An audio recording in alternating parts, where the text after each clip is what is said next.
Olá, sejam bem-vindos a mais um CESP Entrevista. Hoje recebemos o presidente da Associação Brasileira de Veículos Elétricos, a BVE, Adalberto Maluf. Profissional que é uma referência na discussão sobre eletromobilidade, transição energética e sustentabilidade de um modo geral, ele recebeu do CESP, em 2021, o prêmio Personalidade da Tecnologia na categoria Transporte. E o Adalberto conversa conosco exatamente sobre o desafio de implantação do transporte baseado em energia limpa e que oportunidades isso traz para a engenharia e a indústria nacionais. Adalberto, seja muito bem-vindo e muito obrigada por estar conosco hoje. Bom dia, Rita. Obrigado. Agradeço ao Sindicato dos Engenheiros de São Paulo pelo convite. É sempre muito bom estar debatendo essas grandes revoluções globais e o impacto que elas têm aqui no dia a dia da nossa indústria, dos nossos empregos e das nossas cidades.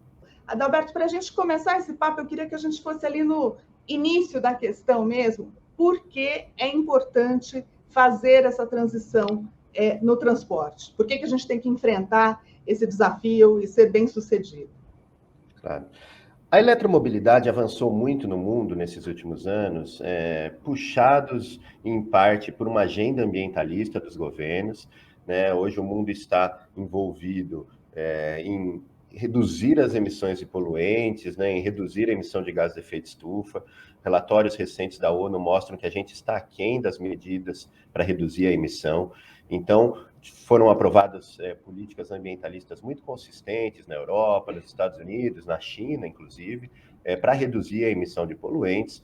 E, por um lado, as empresas como um todo, especial puxadas pela agenda ESG, fizeram com que a eletromobilidade, as energias renováveis, soluções da economia de baixo carbono tenham crescido muito nos últimos anos. O ano passado, por exemplo, foi aprovado o Pacote Verde da União Europeia, um plano de infraestrutura nos Estados Unidos, o 14º Plano de Desenvolvimento da China, todos eles colocam a eletromobilidade, a economia de baixo carbono, as fontes de energia renovável no centro dessa nova revolução. Então não é só um tema mais ambiental, ele começou com uma vertente ambiental e rapidamente se transformou em política industrial e política para desenvolvimento da economia do futuro. Qual é a situação nacional nesse tema? Claro, nós temos algumas notícias positivas, né? A venda de veículos eletrificados, que incluem os híbridos e elétricos, teve um salto de 115% no primeiro trimestre de 2022. Então, a gente tinha saído de 1%, foi para 1,7% ano passado, agora já estamos em 2,3%. Então, pelo menos é um aumento consistente. A maior parte da venda desses veículos são híbridos flex, já produzidos no Brasil, o que é muito importante, que demonstra que o nosso parque produtivo pode fazer a transição com facilidade para os híbridos flex, que são uma tecnologia intermediária que o Brasil tem muito a se beneficiar. Né? O etanol é um biocombustível renovável que gera muito emprego, muita renda no Brasil. Também desenvolve uma indústria muito importante, uma indústria de transformação associado ao agro, associado à indústria sucroalcooleira, gera muita energia. Então, são setores que caminham junto. Mas é claro que quando a gente vê as políticas a nível mundial, o Brasil está ainda muito longe, né? Veja, por exemplo, o caso da Alemanha, a grande potência europeia, que saiu de 3%, foi para 16% e para 26% de elétricos o ano passado. Né? Então, 3%, 16%, 26%. A Europa como um todo vendeu 22% de veículos elétricos. Isso sem falar que Noruega, Holanda, Suécia, países de ponta, estão vendendo mais de 80% de veículos elétricos. Né? A China, por outro lado, que já era o maior mercado do mundo, teve um salto significativo ano passado. Também tinha saído de 3% para 13%, agora já está em 28% de veículos elétricos ou plug-in. Então, o maior mercado automotivo do mundo fez uma transição em 3 anos que nenhuma previsão chegou perto de imaginar que seria possível. Porque o ano passado, reduziram-se os subsídios, né, que estavam previstos para serem reduzidos em 2020. Com a pandemia, eles foram postergados mais um ano, 2 anos, né? E esse ano caiu o subsídio e mesmo assim as vendas tiveram um salto significativo. A China vendeu mais de 3 milhões de veículos elétricos puros o ano passado. Então, me preocupa muito como brasileiro, né, como presidente da Associação Brasileira do Veículo Elétrico, o fato de o mundo ter uma capacidade de produção de mais de 100 milhões de veículos, mas a gente vai ver vendas no máximo de 70 milhões. Então, 1/3 das fábricas do mundo vão fechar nos próximos anos. Não tem demanda para tanto. O ano passado mesmo, aqui no Brasil, a venda de veículo automotivo, de automóvel a combustão, caiu 25%, enquanto o elétrico subiu. A nível mundial aconteceu a mesma coisa, né? Então, a gente precisa rapidamente fazer essa transição, criar estímulos e incentivos para que o Brasil possa se inserir nessas cadeias produtivas globais. As fábricas que existem hoje aqui de veículos a combustão, elas podem fazer uma transição para o híbrido flex, que já é muito importante, a gente amplia o uso do etanol. Infelizmente, o etanol hoje é só 19% do consumo de combustível líquido, né, até 2019. Então, a gente tem um potencial muito grande. Acho que a gente precisa criar políticas públicas melhores para ampliar o uso do etanol. Mas a fábrica de híbrido flex, ela não consegue se transformar numa fábrica de elétricos. É outro modelo produtivo, né? Então, se o mundo está fazendo novas fábricas gigantescas, com capacidade de produção gigante, Mercosul e União Europeia têm um acordo de livre comércio, então daqui a 8 anos não vai ter imposto entre o Mercosul e a União Europeia. Eu não vejo como o mundo virar a chave nessa velocidade que está virando em prol do elétrico, e o Brasil está desconectado dessa realidade, satisfeito aqui com o nosso parque produtivo, né, produzindo veículo 1.0, produzindo ali veículo flex, e às vezes usa mais etanol, às vezes usa mais gasolina. Então, acho que a gente precisa rapidamente entender que, em momentos de transição tecnológica, o governo tem que liderar o processo. O Brasil é o único país grande do mundo que tem parque produtivo que não tem uma política nacional da eletromobilidade. Isso não faz sentido. A gente está falando de mudança do perfil do emprego, né? Os engenheiros do futuro vão ter que aprender novos tipos de habilidades tecnológicas, cognitivas, interpessoais, que hoje a gente não está ensinando nas nossas escolas de engenharia. Mas como eles vão fazer essa transição se não tiver mercado, se não tiverem fábricas, não tiverem novas tecnologias? Quando a gente fala de eletromobilidade, é muito além do veículo. É o veículo, é a infraestrutura de recarga, a geração distribuída nas residências, é o aplicativo, é o software, é a inteligência que empodera o consumidor a saber quanto ele consome, que horas ele consome, qual o melhor horário para consumir. A eletromobilidade é uma das grandes tendências no processo de digitalização e descentralização do setor elétrico. O carro elétrico, quando você chegar na sua casa, ele vai tirar a casa no horário de pico, porque a tarifa é mais cara, e vai carregar à noite, quando a gente tem eólica disponível gerando e ninguém consome. Então, é um ativo novo para o setor elétrico, né? É mais receita para o setor elétrico, dividindo os custos do sistema. Isso é muito bom, né? De alguma maneira alivia um pouco o bolso das pessoas, ao mesmo tempo que a gente vem assistindo uma escalada do aumento do preço dos combustíveis fósseis, que parece que no curto prazo não vai ter um refresco. Então, ou a gente faz a transição para essa indústria do futuro, ou a gente vai continuar esse processo. Foram 10 fábricas que fecharam no Brasil nos últimos 7, 8 anos. Até quando a gente vai ver fábricas centenárias que fabricavam veículos entre os mais vendidos do Brasil, fechando, e a gente fingir que está tudo bem? Não está tudo bem, né? Quando a gente vê engenheiros que são demitidos de montadoras e ficam ali sem conseguir se inserir novamente na indústria de transformação e acabam indo lá para trabalhar com serviço, abre uma pizzaria, um negócio de hambúrguer gourmet, eu acho que todo mundo entende comigo que a produtividade marginal do trabalho do Brasil cai. Hoje, a produtividade é o grande desafio da economia brasileira. A economia brasileira é uma das poucas economias em autodesenvolvimento e desenvolvimento médio que tem a produtividade estagnada. E talvez por isso a gente viva hoje o maior processo de desindustrialização da nossa vida. Né? Quando eu nasci lá em 1980, no começo do ano, era 35% do PIB da indústria de transformação. Hoje é 9%. O ano passado, a parcela do nosso PIB associada a produtos primários ultrapassou a indústria. Né? A gente já vinha, hoje as exportações de soja e minério de ferro são maiores do que de toda a indústria brasileira. Não que eu seja contra a exportação de soja e minério de ferro, é importante, né? O agronegócio puxa a economia brasileira, mas a gente não pode se contentar só com isso, a gente não pode se contentar em voltar a ser o Brasil colônia, em especial nós paulistas, que fomos o berço do desenvolvimento da indústria nacional, né? O Estado que lidera, não é liderado, né?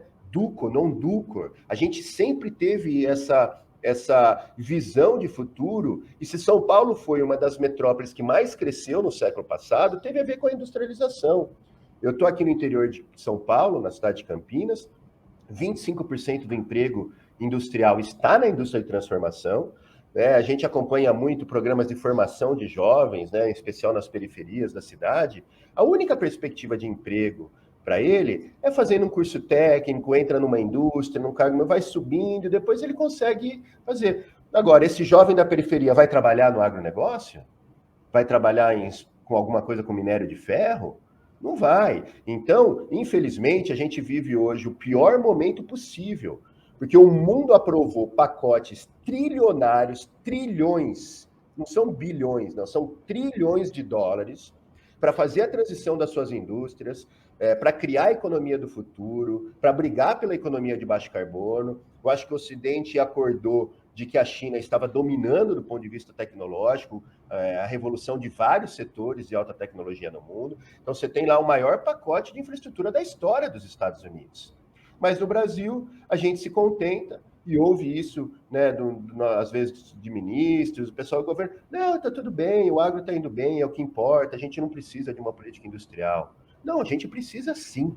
Se tivesse indo tudo bem, eu não tinha fábricas fechando todos os dias. São milhares de empregos, milhões de empregos, né? O próprio sindicato, o Instituto de Engenharia lançaram estudos recentes mostrando a perda de empregos na indústria brasileira.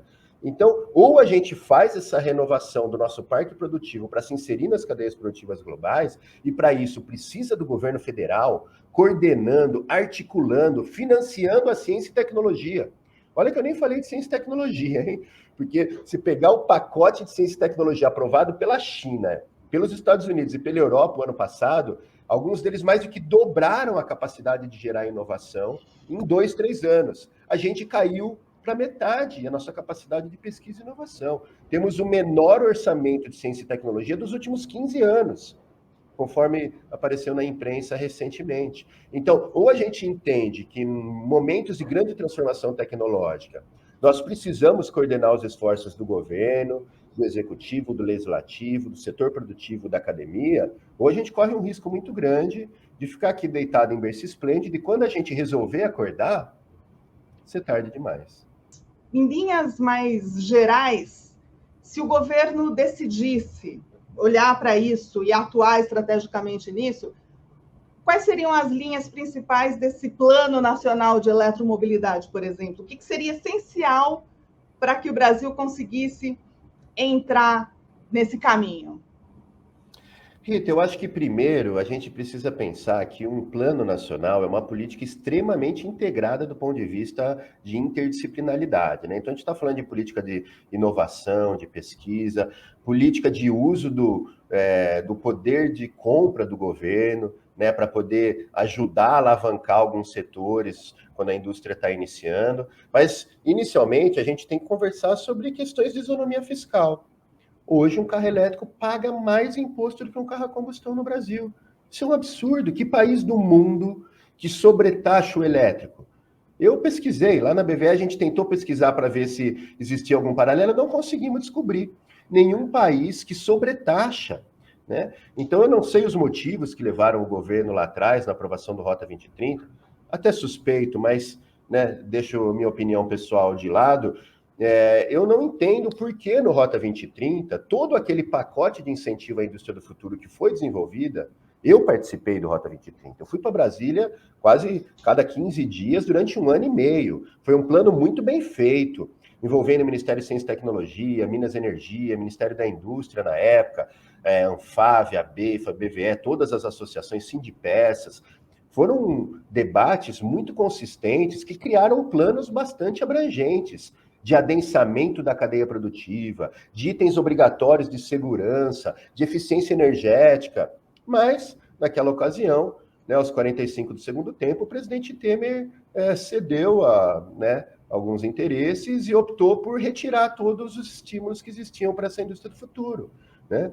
Infelizmente isso ocorreu, eu não sei o que motivou, talvez o presidente tenha informações que eu não tinha na época, mas para mim não fazia sentido ceder a lobbies que, com um legítimo argumento, olha, a gente precisa manter o emprego do Parque Fabril que está aqui, né? O veículo elétrico ainda é coisa de futuro, a gente é um povo muito pobre, então ainda não dá para incentivar, né? Não sei qual foi o argumento que tocou o coração do presidente Temer naquela época, mas o reflexo que a gente vê hoje está aí.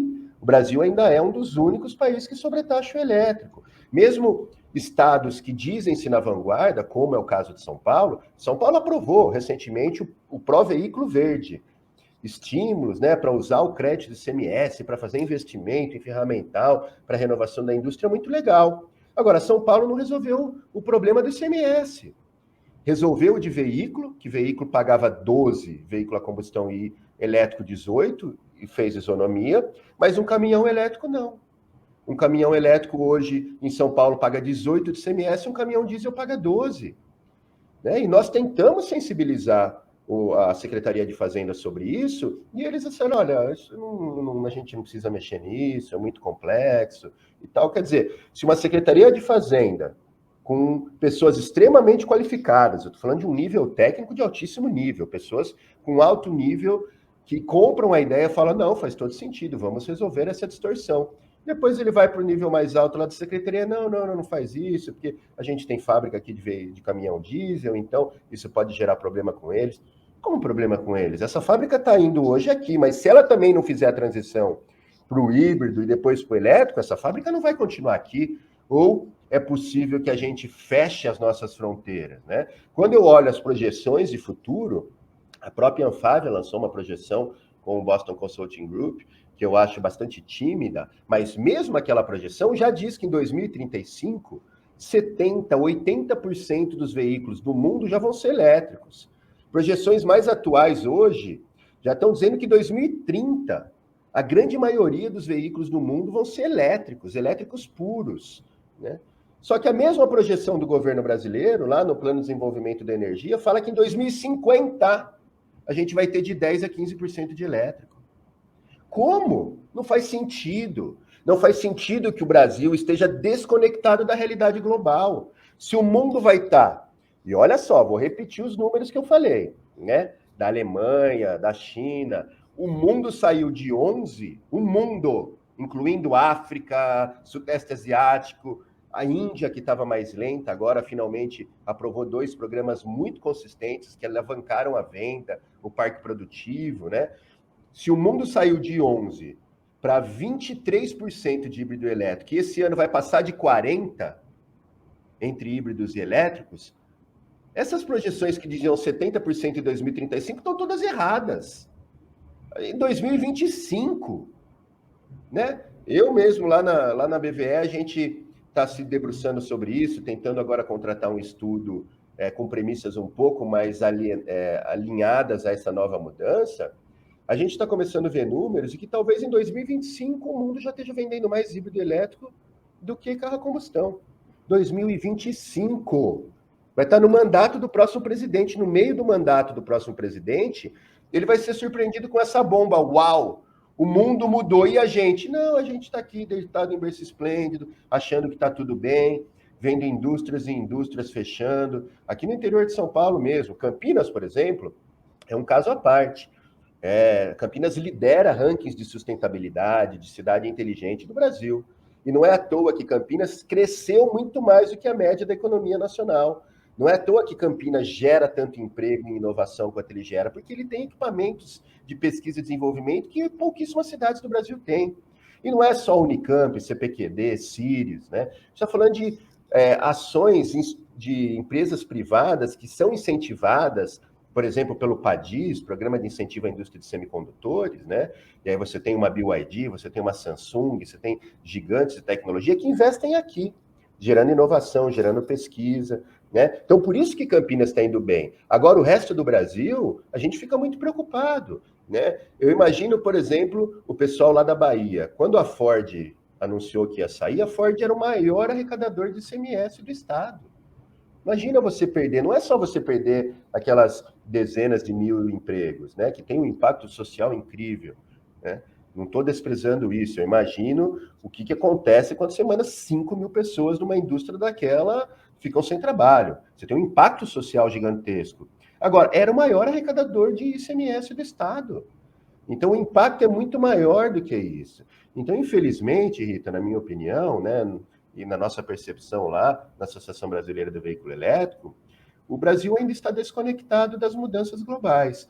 E as vendas que surgiram e aumentaram no último ano, a gente vai ver, elas são frutos de ações muito específicas, de prefeituras que criaram estímulos. A Prefeitura de São Paulo é um bom exemplo, isenção de rodízio, de isenção de IPVA, né? Hoje o crédito de IPVA você pode abater de IPTU, outras cidades, Campinas, São José dos Campos, Sorocaba, né? O interior de São Paulo, criando políticas de incentivo, alguns outros estados, Paraná, Goiás, Pernambuco, criando iniciativas ali e aqui, mas a gente precisa de uma ação muito mais integrada, né? A gente está falando de uma revolução tecnológica, a gente está falando de uma briga, uma guerra tecnológica. A China, no 14º Plano de Desenvolvimento, Rita, acho que ninguém percebeu muito sobre isso, nem eu cheguei a ler uma parte do plano, mas eu vi uma palestra uma vez do SEBRE, do Centro Brasileiro de Relações Internacionais, um professor de Harvard, e ele abriu a palestra dele dizendo: amigos, eu acho que ninguém viu aqui uma frase no preâmbulo do plano que diz assim: a China buscará independência em ciência, tecnologia, ciência básica, ciência aplicada, tecnologia e inovação. Se ela vai buscar independência e ela chegou à conclusão de que hoje ela importa 70%, 80% de semicondutores, o gasto que a China vai fazer nos próximos anos para liderar e revolucionar essas indústrias vai fazer com que as empresas chinesas fiquem muito competitivas, né? Então, hoje, se você exporta um ônibus elétrico da China, o fabricante recebe 13% de imposto de volta. Além de ter as isenções, ele recebe 13% de imposto de volta. Então, tem uma política industrial muito consistente. Já que no Brasil, infelizmente, por não ter uma política industrial, a gente dá margem, inclusive, para pleitos que parecem absurdos, né? Eu imagino que se eu perguntar aqui para o nosso telespectador, você acha que o Banco de Desenvolvimento da Alemanha financia um produto chinês com taxa de juros mais baixa do que ele financia um produto industrial fabricado na Alemanha? O que você responderia? O Banco de Desenvolvimento dos Estados Unidos, né? O Exim Bank americano, qualquer banco de desenvolvimento regional na França, na China, o CDB, né? O China Development Bank. Você acha que ele financia um produto japonês com taxa de juros menor do que ele financia um produto chinês? Claro que não, porque esses países são grandes, eles colocam o interesse da nação na frente. Mas o Brasil não. O Brasil é a terra da ineficiência, dos interesses. Então a gente tem pleitos, por exemplo, de importadores que vão lá e conseguem, mesmo com fabricação local de produtos de melhor qualidade, conseguem zerar o imposto de importação e ter acesso a financiamento do Banco de Desenvolvimento com taxa de juros menor do que o BNDES.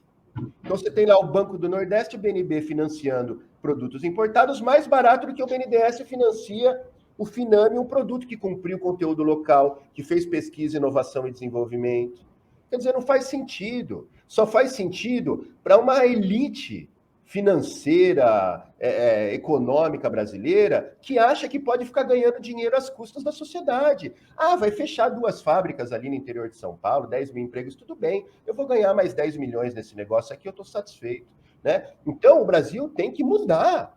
A gente não pode continuar com essa síndrome de vira-lata de achar que a gente não tem capacidade de competir com os países desenvolvidos, então tem que jogar a toalha. Ah, não, infelizmente, o custo do Brasil. Vamos importar mesmo, a gente está feliz com o minério de ferro e com a soja. Essa é a vocação brasileira, as vantagens comparativas, né? Eu fiz Relações Internacionais na FEA, na época, na Faculdade de Economia, fiz mestrado em Economia Política Internacional, também ali no IRI, na FEA. Eu lembro de professores, né, que eu adoro eles, me ensinaram muitas coisas boas, mas a gente ouvia alguns discursos muito simplistas, que eu vejo ecoar hoje em pessoas do Ministério da Economia que repetem: não, eu estudei esse assunto, só você baixar o imposto de importação, que daí a indústria local ela fica mais competitiva, ela vira mais produtiva, e ela consegue exportar e competir. Você precisa pôr o industrial no meio da cova de leões para ele aprender a lutar e sair mais forte. Isso não tem amparo na literatura acadêmica, né? Alguns A gente viu ali o pessoal do Ministério da Economia repetindo alguns estudos lá. Verdade, aquele casinho específico do Chile, aquele casinho da Holanda, lá em tal contexto histórico, é verdade, aquilo ocorreu. Agora, ele não leu o resto da literatura acadêmica do mundo que mostra que a grande maioria dos países que abriu desenfreadamente o seu comércio exterior, zerando o imposto, ao mesmo tempo que não resolveu os impostos dos insumos, teve a sua indústria quebrando. Né? A política de substituição de importação que o Brasil fez, e mais de 60 países fizeram, né, naquela época, ela teve resultados positivos naquele contexto histórico. Então, eu também não estou defendendo que a gente simplesmente tente fazer hoje. Hoje a gente está falando de uma economia industrial de alta tecnologia. Né? Você precisa de uma política muito mais integrada. Agora, a gente não pode comprar esse argumento simplista, né, que o pessoal repete, que a gente ouve no Ministério da Economia, de jovens. Eu tive reunião lá. Ninguém está me contando. Eu falei, mas, secretário, não é possível isso. A gente paga imposto sobre os insumos. Como é que o senhor quer gerar o imposto de importação do importado para isso? A gente não vai competir. Eu fiz mestrado na Suíça. Falou assim, eu fiz mestrado na Suíça. Eu te garanto, isso é melhor para a economia em todos os cenários. É difícil você argumentar com alguém extremamente ideológico desse ponto de vista, né? Porque não é possível que um economista de alto nível não tenha visto o outro lado da moeda da literatura que ele gosta, né? Eu acho que ainda mais quando você está no poder público, se alguém oferece uma política para você que você concorda, que você já tem uma predisposição em apoiar, aí que você deveria ser mais crítico, para você não correr o risco de ir no embalo assim, isso aqui, essa política faz muito sentido, vamos fazer. Aí que você deveria pensar, mas o que diz o outro lado? Quem pensa diferente fala o quê? Mas essa é a indústria nacional, o que vai acontecer, né?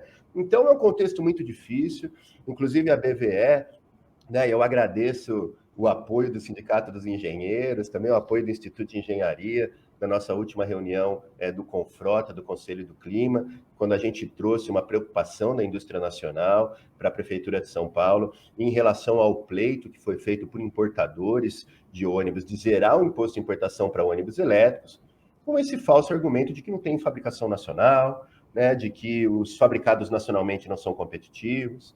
Né? Então, a gente já está falando de fábricas globais, como a BYD, nacionais, como a Eletra, mas eu estou falando de uma Mercedes, estou falando de uma MAN, de uma Volvo, de uma Scania. Como assim? A Volvo Brasil não consegue competir com a Volvo na China? A Mercedes Brasil não consegue competir com a Mercedes da Alemanha? Eu não acredito nisso. Eu não compro esse argumento simplista. Né?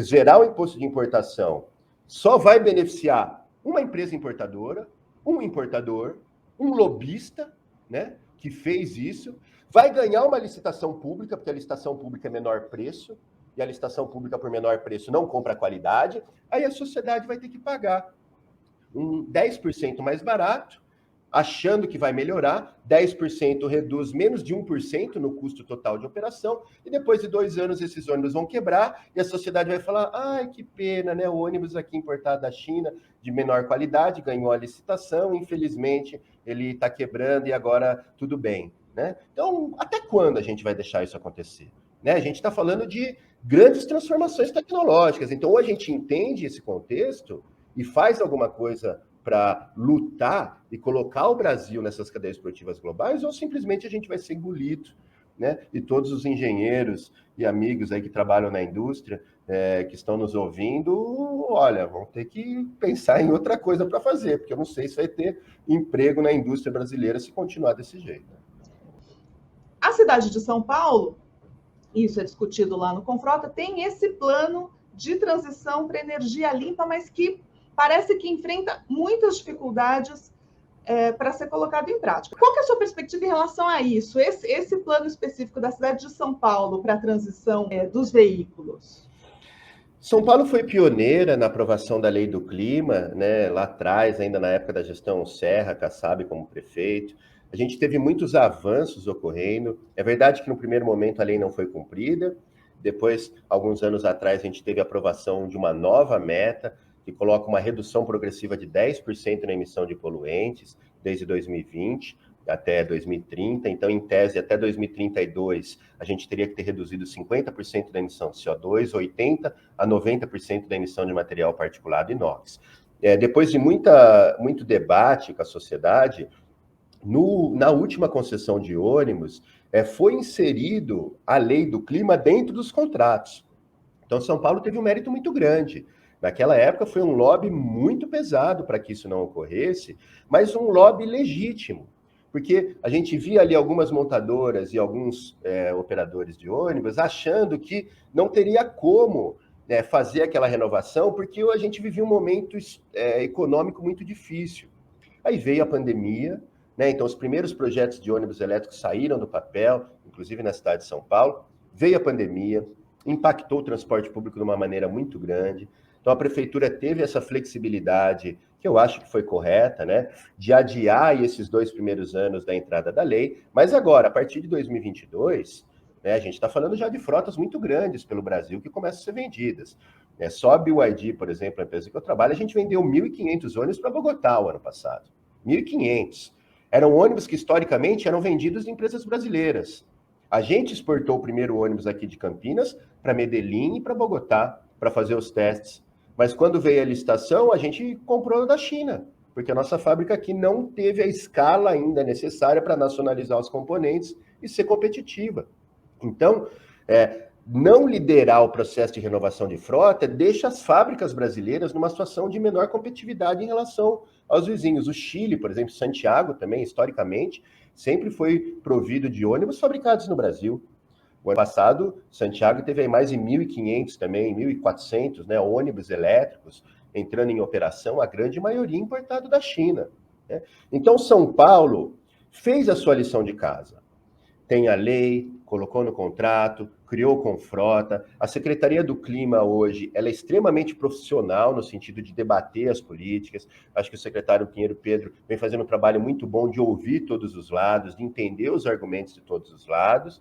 Mas agora que o setor produtivo vai colher os frutos de 5 anos de investimentos para fazer os testes piloto, inclusive, Rita, os primeiros ônibus importados da China que vieram fazer os testes aqui em São Paulo, eles foram reprovados pela SP-Trans.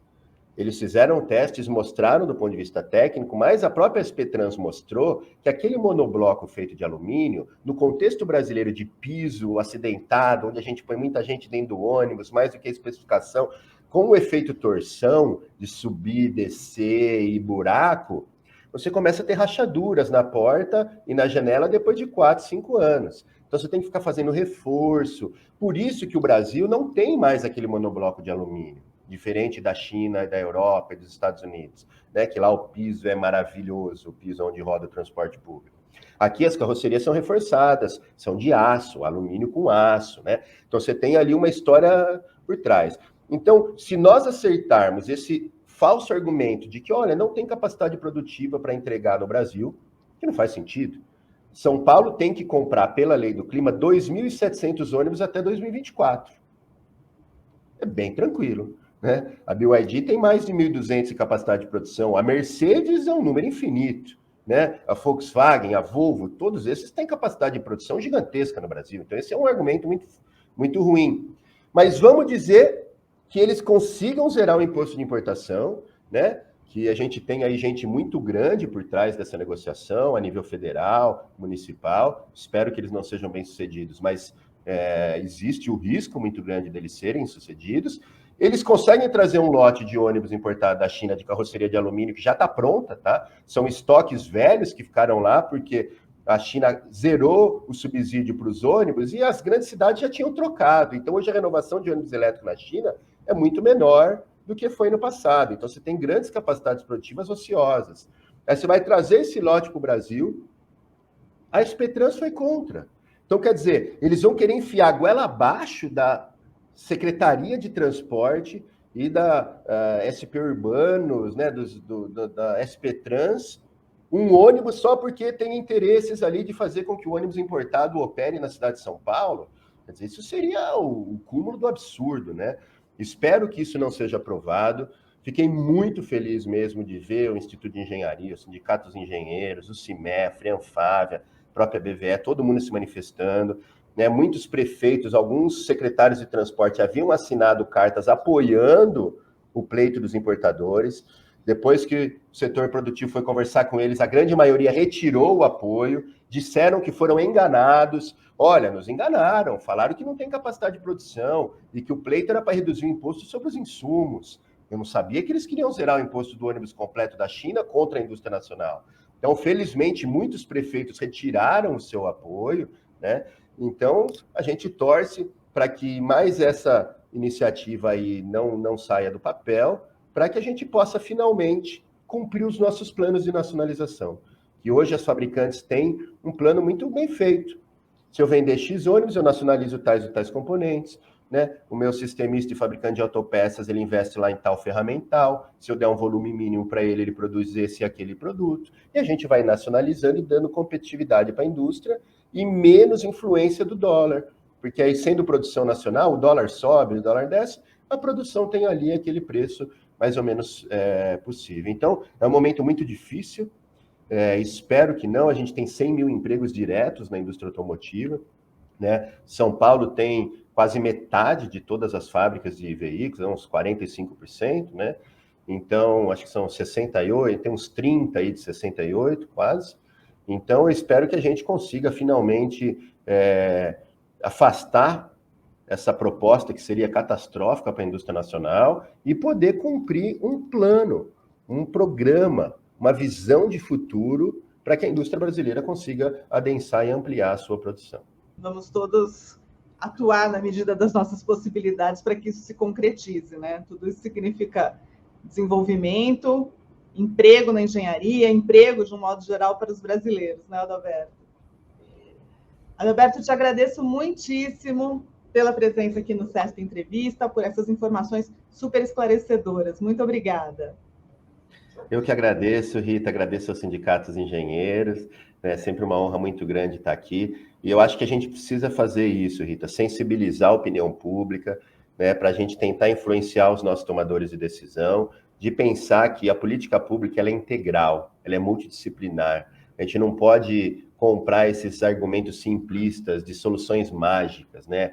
E se você fizer isso, todos os problemas estarão resolvidos. Isso não é verdade. A política pública é muito difícil, muito complexa, tem várias nuances que precisam ser avaliadas. Então, parabéns aos sindicatos e engenheiros de São Paulo por trazer esse debate tão importante. Obrigada, Adalberto. E muito obrigada a você que acompanha a mais esse CESP Entrevista. Fique conosco, fique de olho no canal do CESP, muitas atividades e informações bacanas como essas trazidas pelo Adalberto hoje. Até a próxima!